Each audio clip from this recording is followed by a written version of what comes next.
গাছগুলাতে আম রেখে যখন আমি এই যে প্রুনিং করি ভাই, এই যে প্রুনিং করে দিয়েছি, প্রুনিং করার পরে কিন্তু একটা ফাঙ্গিসাইড এখানে স্প্রে করতে হয়।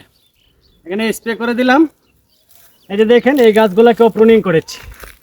যদি সম্ভব হয় পেস্ট আকারে লাগিয়ে দিবেন, আর না হয় এভাবে স্প্রে করে দিবেন। এটাকে প্রুনিং করেছি, কাটো করে দিলাম গাছটা। এই যে দেখেন প্রত্যেকটা কাটা অংশে আমি এই ফাঙ্গিসাইডটা স্প্রে করে দিয়েছি। তো যারা আম রেখেও গাছ প্রুনিং করবেন, অবশ্যই প্রুনিংয়ের পরপর যে কোনো জাতের একটা ফাঙ্গিসাইড এখানে স্প্রে করে দিবেন।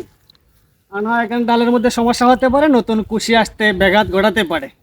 এগুলো হচ্ছে মাদার প্লান্ট, যেগুলো থেকে আমরা সায়ন নেই, অল্প কিছু ফল নেই। সায়ন নেওয়ার জন্য গাছকে অবশ্যই প্রুনিং করতে হয়। এই যে প্রুনিং করে দিলাম, এটা হচ্ছে ব্রুনাই কিং, এটা হচ্ছে তাই বানানা ম্যাঙ্গো।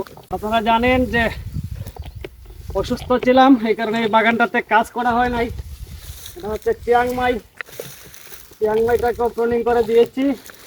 এটা অনেক বড় বেদানা ম্যাঙ্গোর গাছ হয়ে গেছে, এটাকেও প্রুনিং করে দিয়েছি।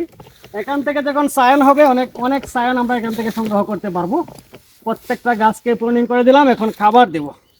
সবাই ভালো থাকবেন, আল্লাহ হাফেজ।